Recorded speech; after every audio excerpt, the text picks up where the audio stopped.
Un monde d'écart en termes de qualité, mais au final, un seul petit but qui différencie le Bayern Munich et le Real Madrid au terme de ce match aller. On peut donc se dire que le club espagnol s'en tire pas trop mal et limite, on n'aurait pas eu un grand Manuel Neuer, on aurait pu avoir un scénario relativement surprenant. Voici les compositions qui étaient alignées pour cette rencontre et je précise que les notes sont calculées automatiquement avec les stats mais sont pas les miennes. Personne n'ira dire que Carreras a fait une bonne rencontre. Par exemple, il s'est fait massacrer tout au long du match.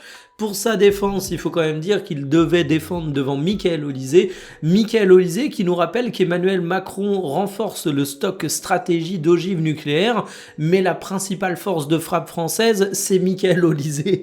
Michael Olise est un joueur, mais exceptionnel, j'ai pas les mots. Le joueur du match officiellement selon l'UEFA, c'est Manuel Neuer qui a été très important dans les buts, mais Michael Olise c'est délicieux.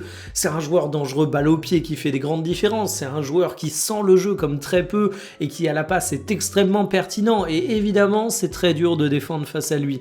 Mais le fait que Manuel Neuer ait été très remarqué au cours de cette rencontre, du haut de ses 40 ans, rappelons-le, le monsieur est éternel, ça nous montre également que du côté du Real Madrid, il y a eu des choses intéressantes. Moi, j'ai bien aimé le match d'Arda Güler, qui, franchement, était à la hauteur de l'événement. On peut pas en dire autant de Vinicius Junior, qui a pas converti les occasions que le Turc a notamment créées. Kylian Mbappé va mettre son petit but, ce qui sauve peut-être la perception de son match, mais ben voilà, le Bayern Munich en fait a eu une fin de match peut-être un peu moins impressionnante qu'à l'habitude, peut-être où tu te disais qu'ils auraient pu rester constants tout au long de la rencontre, mais ça reste le Bayern, hein, c'est une équipe qui est peut-être pas parfaite en termes de finition, mais qui a une telle capacité à se créer des occasions que c'est un monstre.